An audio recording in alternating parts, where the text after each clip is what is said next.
High বন্ধুরা, জীবনের লড়াই, জীবনে হারতেই হবে, হেরে যেতেই হবে, এটাই স্বাভাবিক। কারণ যে মানুষ শুরু থেকেই শুধু জিতে এসেছে, তার লড়াইয়ের মজাটা কখনোই বোঝাই হয় না। সে আসলে লড়তেই শিখেনি। যে মানুষ বারবার হেরেছে, পরে গিয়ে আবার উঠে দাঁড়িয়েছে, তার কাছেই জয়ের আসল মূল্য আছে। কারণ সে জানে জেতার আগে কতটা লড়তে হয়।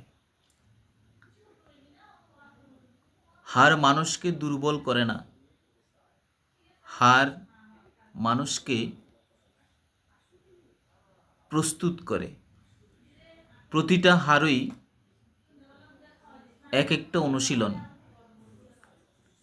যেটা একদিন জয়ের শক্তির ভিত তৈরি করে।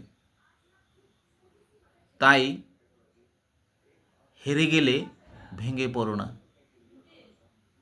মনে রেখো, যে মানুষ হেরে হেরে জিততে শিখেছে, সেই মানুষটাই আসলে সবচেয়ে শক্ত। ধন্যবাদ সবাইকে।